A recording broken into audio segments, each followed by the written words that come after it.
오늘 창세기 43장 이제 볼 차례고요.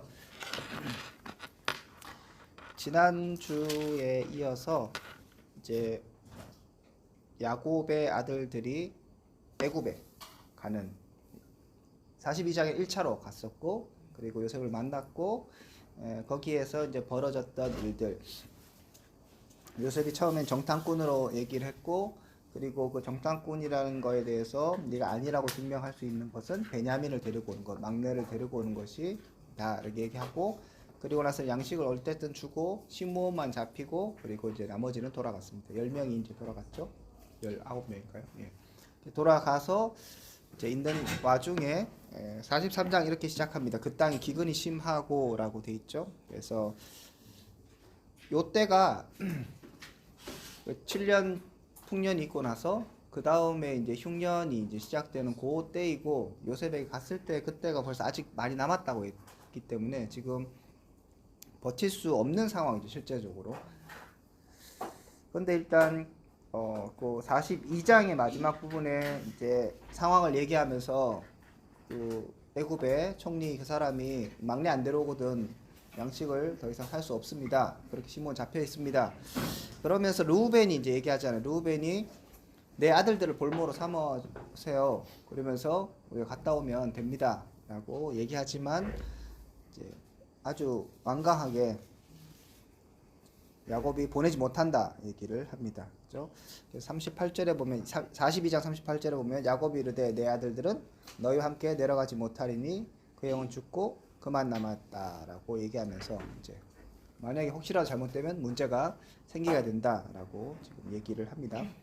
자, 그런 와중이니까 이제 야곱도 완강한 상황, 그리고 뭐 요셉의 형들이 꼭 무조건 가야 된다 이런 건 아닌데 일단 양식이 떨어지는 상황이고, 그다음 시몬이 잡혔으니까 이걸 해결해야 된다. 이 상황들이 이제 부딪히고 있는 거죠. 야곱의 어떤 개인적 신념 혹은 사랑, 베냐민을 향한 그런 마음과 그를 둘러싸고 있는 상황이 이제 정반대를 이루면서 계속 이제 대립하고 있는 상황인데, 지금 43장에 이르러서는 이제 그 주변 상황이 오히려 더 문제가 되기 시작하는 거죠. 둘의 싸움이죠. 근데 일단 양식을 어느 정도 얻어왔으니까 시므온은 잡혀 있더라도 뭐 죽은 건 아니고, 그러니까 베냐민은 못 보내겠고 이런 상황입니다. 그래서 43장의 시작을 그 땅 기근이 이제 심했다고 얘기하고 있고, 그들이 애굽에서 가져온 곡식을 다 먹었다. 이제 양식이 더 떨어지고 있는 겁니다. 그래서 아마 시간이 그래도 꽤 흘렀겠죠. 많이 사왔을 거고 몇 달 뭐 혹은 뭐 1년 뭐 이렇게 이제 흘렀을 거죠. 그러니까 아마 야곱도 마음이 편치는 않았을 거예요. 그래도 아이가 하나 잡혀가 있는데 베냐민을 붙잡고 있는 그 상황, 제가 지난주도 말씀드렸던 것처럼 야곱도 마음이 편치 않았을 것이고 베냐민도 마음이 편치 않았을 것이고, 그리고 다 나머지 아들들도 마음이 편치 않고, 그러면서 양심만 계속 축나고 있는, 근원적 해결은 없고 뭔가 돌파구를 마련해야 되는데 이제 갈 데가 없는 거죠. 이쪽으로도 못 가고 저렇게도 못 하고 이런 상황들에 있습니다. 그래서 뭐 조금 뭐 다른 얘기지만, 여러분들이 만약에 이런 것들을 이제 설교한다면 이런 우리의 인생 이렇게도 못 하겠고 저렇게도 못 하겠고 그런 경우가 많잖아요. 내일 시험이다. 공부는 해야 되겠고 잠은 너무 오고 뭐 이런 거죠. 저도 어제 실천신학기 준비해야 되는데 잠은 오고 이 어떻게 할 수 없는 뭐 그런 이제 상황들이 우리 가운데 늘 이제 다가오게 되죠. 그러니까 이렇게 선택하면 해결될 것 같지만 다른 면이 걸리고, 또 저것을 선택하면 이건 해결될 것 같지만 이런 게 걸리고, 그런 게 이제 인생일 것 같은데, 뭐 그런 야곱의 마음들을 우리가 이제 동일시시키는 게 필요한 거죠. 설교 전략으로서는. 그래서 설교자가 그런 얘기들을 좀 하면서 야곱이 지금 얼마나 궁지에 몰리고 있는가를 초반에 좀 설명을 하면 뒤에 나오는 이야기들이 좀 더 극적이 될 수 있겠죠. 자, 처음에는 르우벤이 나서서 이제 이거 빨리 해결해야 됩니다 했지만 르우벤의 말을 들어주지 않아요. 그죠? 르우벤이 그 장자로서 뭡니까 첫 비라하고 이제 간통했던 그게 있기 때문에 아마 뭐 감정도 안 좋았을 거고, 그러니까 권위가 별로 안 서고 지금 당장 양식이 있으니까 르우벤의 말은 먹히지 않습니다. 자기 아들들을 죽이셔서까지 이제 되게 보면 헌신적으로 르우벤이 나서지만 여기에 대해서 야곱은 이제 완강히 맞섰습니다. 그 다음에 이제 유다가 얘기를 하죠. 3절에 유다가 아버지에게 말하이르되 그 사람이 우리에게 엄히 경고하이르되 너희 아우가 너희와 함께 오지 아니하면 너희가 내 얼굴을 보지 못한다라고 얘기를 하죠. 그래서 야곱은 이 상황에서 양식을 다시 가서 좀 사와라라고 얘기를 하지만 이제 그의 말이 먹힐 수가 없는 거죠. 그러니까 유다가 딱 나서서 안 돼요. 베냐민 안 들어가면 안 된다 얘기합니다. 이 신랑이가 이제 계속 앞에 지금 뭐 2절부터 3절부터 거의 뭐 10몇 절까지 있게 되는 거죠. 그죠? 자, 그래서 이제 유다가 다시 한번 내놓은 이제 뭐 방책이랄까요? 또 하나의 제안은 9절에 내가 그를 위하여 담보가 되겠다. 아버지께서 내 손에서 그를 찾으소서. 내가 만일 그를 아버지에게 데려다가 아버지 앞에 두지 아니하면 내가 영원히 죄를 지리다라고 얘기하면서 뭐 나에게 책임을 다 물어 내가 다 전적으로 책임지겠다. 뭐 이런 얘기는 거의 뭐 나 죽여도 된다. 뭐 이런 이제 얘기죠. 루벤과 같은 이제 마음으로 뭐 얘기를 하는 거예요. 상황을 보면 빨리 가야 되는데 여기서 나오는 것처럼 두 번이나 왔다 갔다 했겠다. 지금 이러고 있을 시간이 어디 있느냐? 왜 자꾸 아버지 고집을 부리느냐라고 지금 이제 아들들이 얘기를 이제 합니다. 그래서 그 중간에도 보면 야곱이 왜 너희들은 베냐민 얘기해갖고 이 사단을 만드냐 막 하여튼 뭐 탓을 하면서 어떻게든 이 상황을 좀 넘겨보려고 하지만 안 되는 거죠. 그래서 궁지에 몰리게 되고 결국에 가서 이제 야곱이 알겠다 하면서 11절부터 그의 태도가 이제 바뀌게 됩니다. 이스라엘이 그에게 이르되 그러할진대 이렇게 하라. 너희는 이 땅에 아름다운 소산을 그릇에 담아가지고 내려가서 그 사람에게 예물을 드릴지니 꽃 유향 조금과 꿀 조금 그 다음에 향품과 모략과 유황나무 열매와 감복숭아를 가져가라 라고 얘기합니다. 그리고 갑절에 돈을 주고 너희 자루에 받았던 그 돈 이상 이제 더 가져가서 이거 문제 또 해결하고 그리고 13절에 내 아우도 데려가라 이렇게 얘기하죠. 그러니까 이런 걸 보면 이제 야곱이 그냥 그 아우 데려가라 이게 아니고 이제 선물로서 그 마음을 녹여서 베냐민에게는 절대로 아무 일이 없게끔 해야 된다고 이제 나름대로 야곱이 뭐 술수까지는 아닐 수 있지만 또 이제 머리를 굴리죠. 야곱은 늘 이제 그 에서 만날 때도 선물을 보내잖아요. 선물로 이제 일단 마음을 좀 하고 그리고 나서 베냐민을 이제 주겠다고 얘기합니다.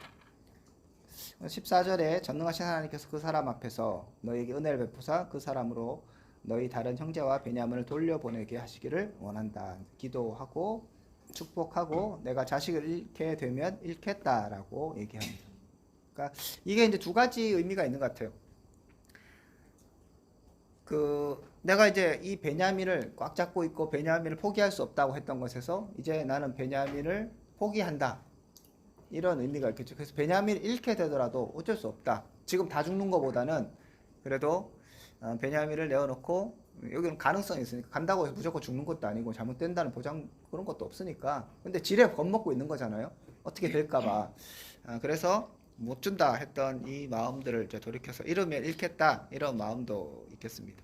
또 하나님 앞에 도움을 구하고 요청을 했으면 한편으로는 또 믿음을 발휘할 수도 있잖아요. 그래서 그래 베냐민 데려가라 하나님께서 함께 하실 것이고 도와주십시오라고 기도했으면 그냥 이렇게 드리면 될 텐데 이러면 잃게 된다? 그럼 약간 좀 믿음이 없는 그런 행동인가? 라고도 볼 수 있겠죠. 그래서 두 가지로 해석은 가능한 것 같아요. 어쨌든 간에 뭐 정확한 건 여기서 계속 이야기 흐름은 베냐민을 내놓을 수 있는가 없느냐의 문제였잖아요. 42장도 그랬고 요셉도 베냐민을 데리고 와라라고 얘기했고 야곱도 베냐민을 못 준다. 여기에서 갈등이 다른 건 다 돼요. 야곱도 돈도 있는 것 같고 2배를 준비하는 거 보면 돈도 있고 그 다음에 이 기근에 무슨 이런 뭐 선물 이런 거 하는 거 보면 그래도 있어요. 그런 건 있어요. 단지 먹을 게 없는 것 뿐이지.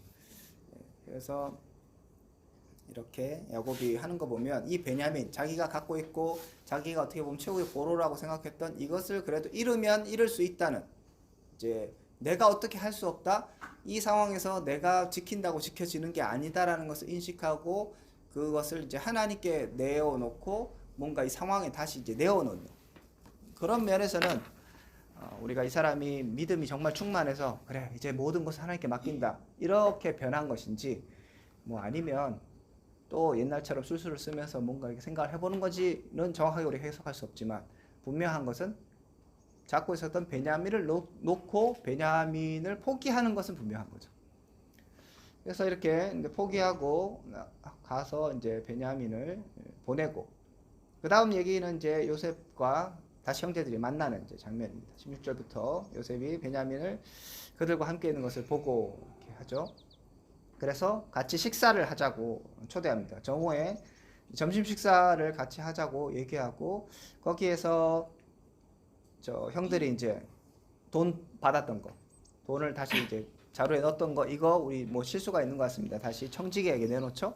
그랬을 때 청지기가 안심하라, 이렇게 하나님께서 이것을 주셨다라고 얘기를 하고 들어가서, 들어갈 때도 이제 이 형들도 되게 이제 불안하잖아요. 왜 우리한테 식사 그냥 이제 확인됐으면, 막내 확인됐으면 양식 주고 시므온 데리고 가면 깔끔할 건데 밥 먹자고 하니까 이게 선대의 의미인지 이거 큰일 날 의미인지, 근데 해석을 더 두려운 마음으로 해석하죠. 그래서 우리를 잡아 노예로 삼고 우리의 나귀들을 빼앗으려고 하는갑다, 이렇게 이제 인식을 하게 되죠. 그러니까 독자들이 읽을 때 우리가 이제 요셉이 그것을 받아 보냈고 이렇게 한 것을 다 알고 있지만, 이 사람들은 계속적으로 불확실한 상황도 있죠. 어떻게 될지 모르고 밥 먹자 해도 무섭고, 그죠? 베냐민 보내라 했을 때 죽이려는 거 아닌데 생사 확인하고 그 내 동생 잘 있는가 그거 확인하려고 하는데 그거 못 보내서 이렇게 시간을 보내고 죽을 똥 살 똥 하면서 자기 때는 얼마나 고민했겠어요.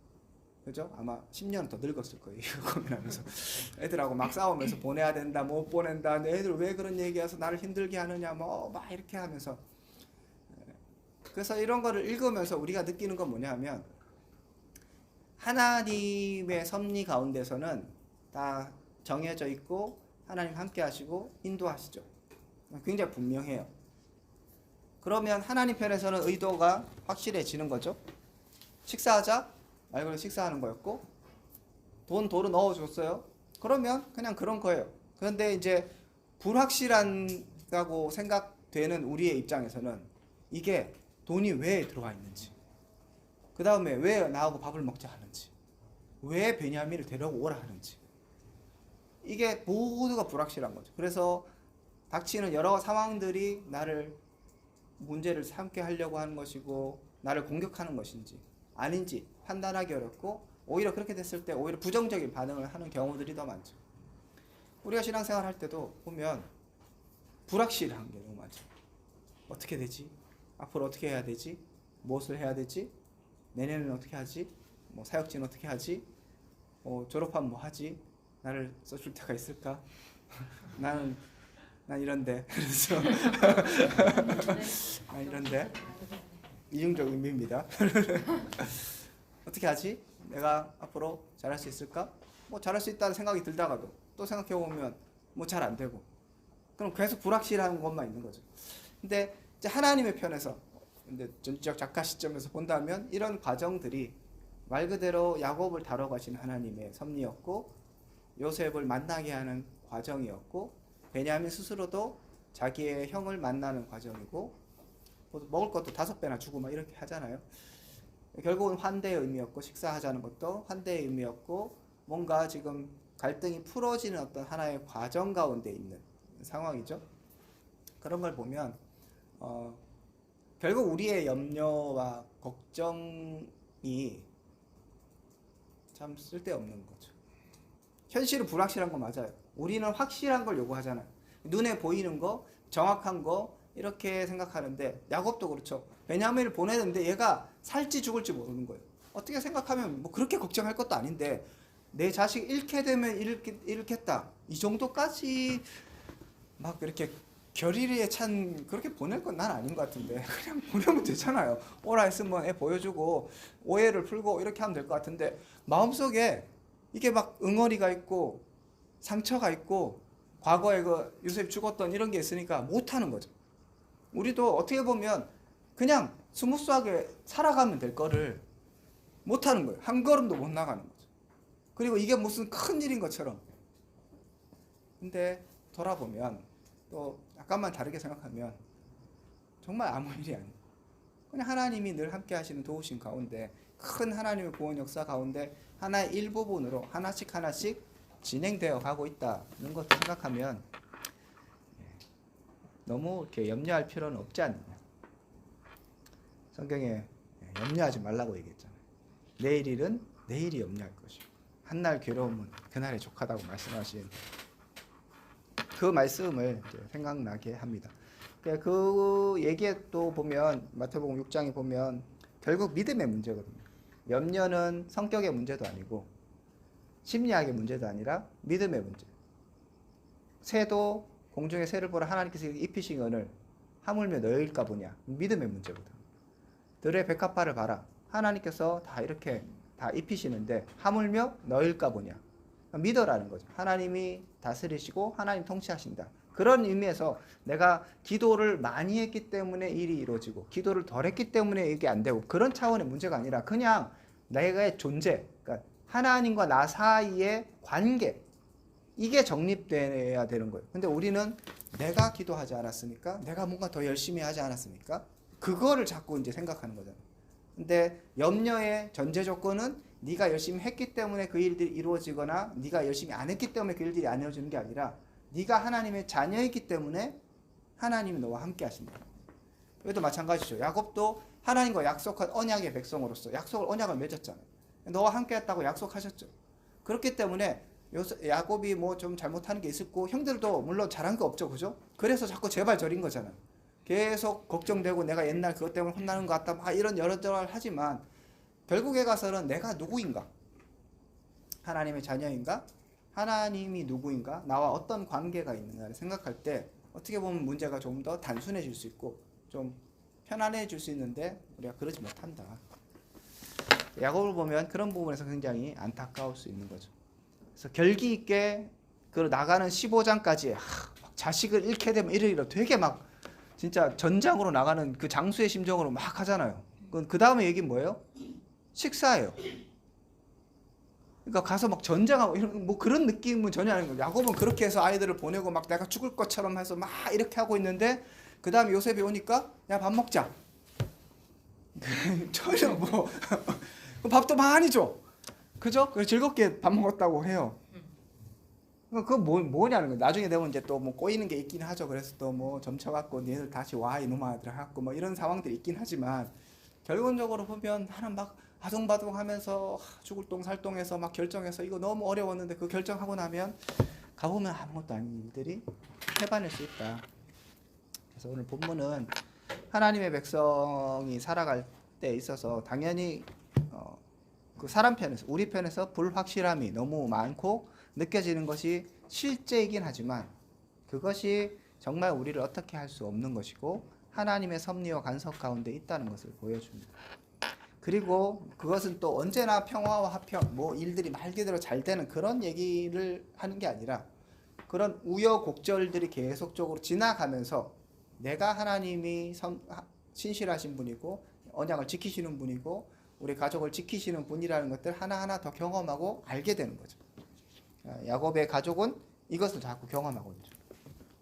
요셉도 마찬가지로 그런 굴곡과 상황 가운데서 이제 총리가 되었고 그리고 이제 형들이 찾아오잖아요. 완전체로 찾아오죠. 그래서 첫 번째 꿈이 완성돼요. 이제 11명이 와서 절하잖아요. 그리고 이제 다 같이 절하거든요.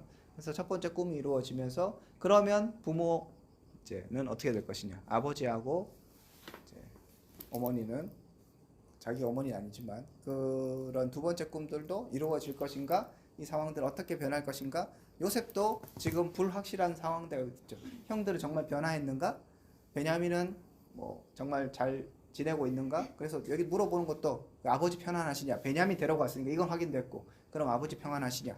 이제 물어보거든요. 그래서 요셉도 여전히 여기서 보면 이제 정보의 양에 있어서 요셉이 훨씬 더 많고 더 확실한 게 많죠. 그리고 요셉이 어떤 권력자죠. 그럼에도 불구하고 요셉도 정확하게 이 상황들 어떻게 해야 될지 몰라. 그래서 막 왔다 갔다 좀 하는 상황이 있는 거죠. 그런데 결국에 가서 이 야곱이나 요셉이나 그런 불확실성을 살아가면서 나름대로 뭔가 이거 주고받고 뭐 이렇게 하고 있지만 하나님이 결국은 통치하신다는 것들을 우리가 인식할 때 이런 상황들은 이해될 수 있다고 볼 수 있겠습니다. 요셉이 30절에 보면 아우를 사랑하는 마음에 복받쳐서 급히 울 곳을 찾아 안방으로 들어가고 막 울잖아요. 그러니까 참 짠하죠. 에이고 인간들아.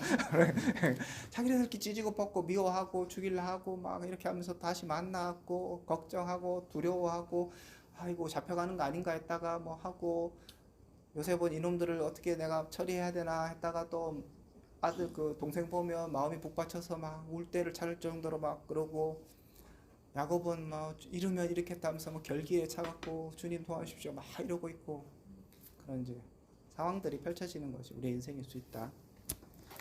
는 것을 43장이 보여줄 수 있고 우리가 설교할 때 그런 쪽으로 이제 여기가 피니시 얘기가 끝이 안 났기 때문에 사실 이 부분을 설교하기 어렵거든요. 이런 어려운 본문들을 설교할 때는 여러분들이 그냥 그 사람들의 입장 그리고 이 사람들이 어떻게 지금 무엇을 하고 있는가 그리고 여기는 정확하게 하나님 자체에 대해서 하나님의 뭐 간섭이나 이런 것은 나와 있지 않고 그런 언약 이런 것은 없지만 야곱이 기도하고 그러면서 우리가 다시 잊고 있었던 하나님의 존재 하나님이 이 가족들을 지키고 있다는 그 생각들을 다시 떠올리면서 이렇게 말씀을 이해하려고 노력한다면 우리가 설교를 할 거리를 소위 말해 설교할 거리를 잡아낼 수 있지 않을까 저는 생각이 듭니다. 자 질문 있으면 질문하시죠. 교수님 저희 예. 이 여기서 요셉을 예수님으로 보고 네. 그러니까 야곱은 하나님의 그 백성들 이런 관계 설정으로 해서 이렇게 했는 설교를 제가 듣고 했었거든요. 그러면서 이 기근의 이때에 모든 하나님의 백성된 자들은 요셉이라는 그 예수님을 예표해서 하나님 앞에 예수 그리스도께서 나와야지 구원을 얻을 수 있다. 이 기근의 때에 그런 식으로 설교를 들었었는데 그런 식으로 모든 설교 가운데 저희가 예수님을 드러내고 복음적으로 드러낸다는 것 이거를 계속해서 강조되는 식의 설교를 계속해서 지향해 나가는 게 우리 설교학 때 그렇게 누군가 질문했었던 것 같긴 한데 그렇게 하는 게 은혜도 되고 좋은 것 같은데 어떻게 그런 식으로 봐도 되는 본문을 그런 식으로 이게 뭐 십자가의 길이고 하나님의 백성이 요셉을 향하여 나아오지 않을 때 구원의 길이 없는 것처럼 그들이 요셉을 향하여 나아가야 된다. 그래서 우리도 이 인생의 길 가운데서 베냐민을 놓지 못하는 이 야곱이 끝까지 나 안에 있는 예수 그리스도께 나가지 못하게 하는 어떤 나의 마지막 보류 이거를 포기하고 그 구원자 되신 분께 나아가야 된다. 이렇게 방향을 이렇게 설교를 해주시는 걸 제가 들었었거든요. 그런 식으로. 구속사적 설교를 이제 추구하시는 분들이 계시는데 저는 이제 얼뜻 들었을 때 이제 이런 건 잘해야 되거든요. 안 그러면 그게 왜 예수님으로 돼라고 이제 의문을 가질 수 있어서 정확하게 이제 전후 관계나 이런 것도 설명해 내야 되는데 요셉이 어느 정도 예수 그리스도의 그런 뭐를 예표한다고도 얘기할 수 있는데 저는 기본적으로는 그런 이제 설교는 별로 지양 하고 이제 그런 거죠. 이제 그런 어떤 구조에서는 예수님의 모습을 충분히 설명할 수도 있을 것 같은데 또 한편으로는 이제 논리적으로 반박을 하면 그래서 요셉이 그렇게 강한 신념과 여기서 보면 이제 정말 형들을 구하려는 마음이 처음부터 있었을까? 는 생각은 이제 들거든요. 그러니까 요셉도 이 형들이 변화되는지 어떻게 됐는지 지금 어떤 마음이지 예전에 그 나를 죽이려고 했던 그 마음이었는지 이제 어떤 건지 확인이 안 되잖아요. 그래서 확인하는 과정이라고 생각했을 때 그런 것들은 몰라. 그러면 또 우리의 믿음을 확인하는 예수님이라고 해야 되나? 그래서 뭔가 너무 이렇게 예수님 딱 그렇게 했을 때 연결이 안 되는 것 같아서 저는 오히려 이제 그런 복음을 드러낼 때는 요셉과 같은 그런 상황이 이렇게 설명하면서 요셉이 예수님의 예표다라고 굳이 얘기할 필요는 없고 이러한 상황처럼 예수님도 우리를 그렇게 하셨다라고 하는 게 오히려 좀 더 정확하지 않을까 생각해요. 뭐 요셉이라지 어떤 인물을 너무 이렇게 딱 해서 요셉이 그래서 예표합니다. 보십시오. 이렇게 설명하면 약간 어거지들이 들어갈 수 있으니까 이런 상황들이 바로 우리를 향하신 하나님의 마음과 같을 수 있습니다. 그게 더 좋을 거라고 생각합니다. 예, 질문요?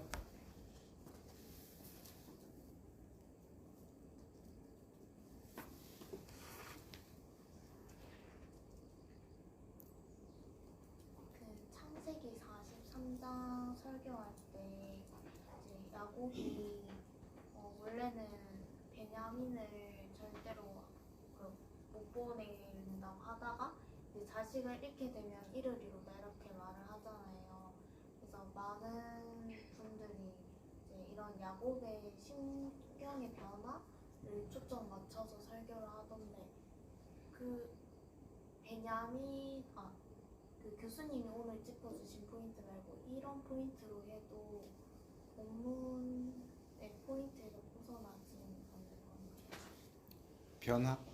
예, 뭐 그런 변화를 얘기할 수도 있는데 제가 얘기했던 것처럼 이게 긍정적으로 볼 수 있는 부분도 있는데 또 이거를 굳이 긍정적으로 볼 수 있는가도 의문이 있기 때문에 조심스럽게 접근할 필요가 있다. 그래서 저도 예전에도 뭐 그런 변화들에 대해서 얘기하고 그가 이제 결국은 잡고 있을 것을 포기하는 이제 그런 거에서는 나름대로 믿음의 결단인데 이 결단이 스스로의 결단이나 정말 어떤 이 하나님에 대한 자각으로서의 결단이 아니라 결국은 좁혀오는 그 환경의 압박을 못 이겨서 결단한 거잖아요. 그런 면에서는 100% 긍정적이지는 않은 거죠. 그렇지만 우리가 또 살아갈 때 때로는 순종하지 못하기 때문에 환경을 통해서 계속적으로 압박하셔서 결국은 그걸 놓게 하시잖아요. 저는 그 정도 선에서 야곱의 변화는 긍정적이라고 생각해요. 무조건 부정적으로 볼 필요도 없고 그렇지만 진짜 우리의 뭐 예를 들면 모델만큼 야곱이 이렇게 버렸던 것처럼 우리도 버려야 됩니다. 그러면 이제 그런 상황은 야곱은 아니었다는 거죠. 죽을 똥 들어오면서 어떻게 보면 상황을 통해 압박하시는 하나님의 너 놓아라. 야곱 네가 자꾸 움켜쥐고 있는 야곱의 이름이 움켜지는 거잖아요. 그러니까 요셉도 움켜졌고 라헬도 움켜졌고 뭔가 이제 장자권도 움켜지고 계속적으로 자기가 취하려고 하고 애쓰고 자기가 지킬 수 있다고 생각하는 거죠. 그러니까 베냐민을 계속 안 내놓는 게 내가 요셉을 잃었기 때문에 이제는 베냐민을 내가 지켜야 되고 내가 지킬 수 있다고 생각하는 그 상황들에 대해서 하나님이 네가 할 수 없다는 걸 자꾸 보여주시는 거잖아요. 그렇기 때문에 야곱의 변화는 외부 압박에 의한 이제 두 손 들고 가는 것이라서 긍정과 부정이 있을 수 있다. 예. 1절에 애국 사람은 히브리 사람과 같이 먹으면 부정을 입는다는 예. 건데요. 판단하는 그 의미랑 똑같이 싶은데 그게 미신적으로 좀 많이 생각을 했는데 예. 여기서 이렇게 나오니까 여기서 이게 어떤 의미인지 요거는 이제 그 뒤에도 나오는 거 보면 애굽 사람들은 그 목축하는 사람들을 가정하게 생각하고 같이 이제 그래서 아예 땅을 그냥 해주잖아요. 따로 해주잖아요. 그러니까 이게 이제 부정적 입장에서는 저 유대인들에게는 우리가 뭘 잘못했다고 약간 신분 차별 약간 그런 느낌으로 들릴 수 있겠죠. 그런데 오히려 그것을 하나님께 활용하셔서 이스라엘 백성들이 따로 모여서 애굽 왕은 아예 딱 끊고 살 수 있게끔 하나님께서 또 이제 만들어 주시는 거죠. 그런 거 봤을 때 이제 이중적인 섭리가 있고 요셉은 이제 자기가 애굽의 총리로서 그걸 문화를 잘 알고 있고 그래서 서로 배려해 주는 거죠. 그렇게 보시면 돼요.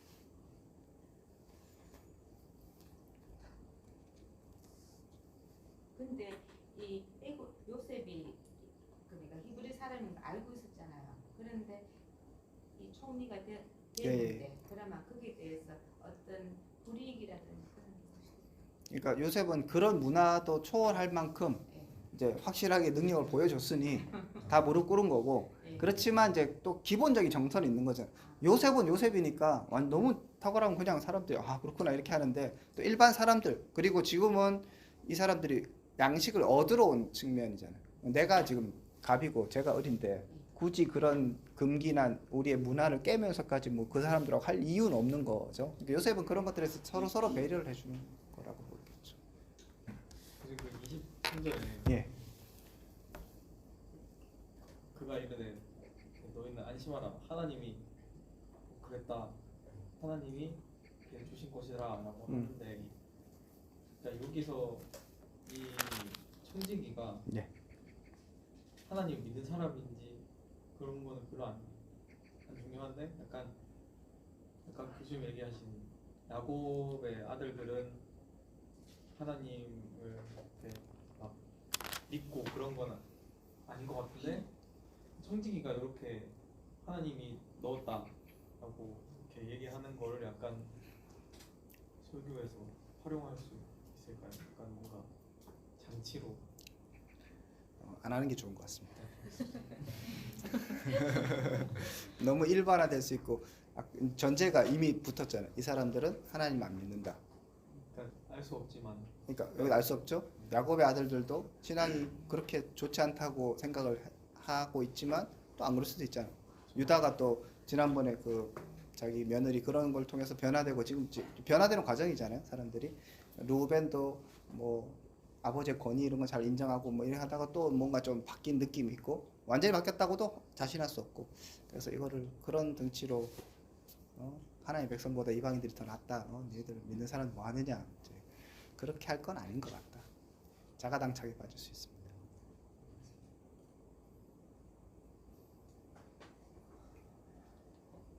네, 뭐 그런 소리로는 이제 얘기할 수 있겠죠.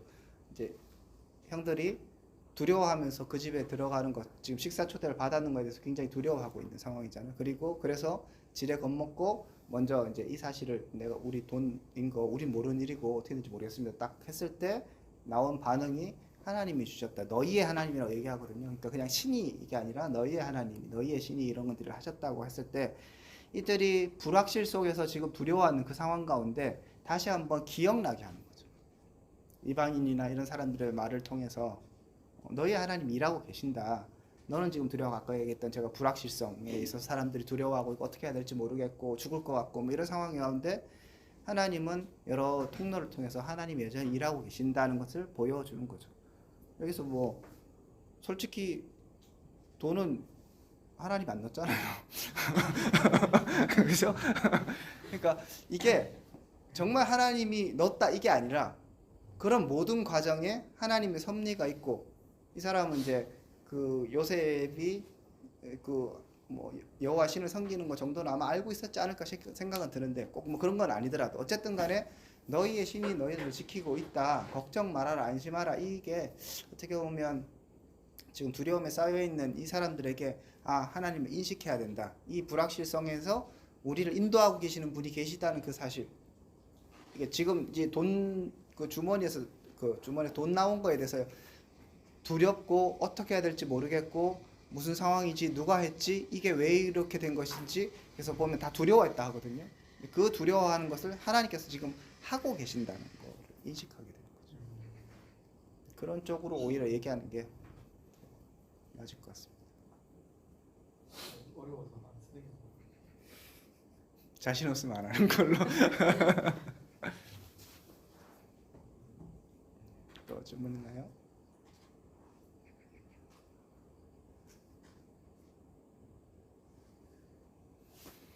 자, 그러면 또 오늘도 즐겁게 이렇게 마무리.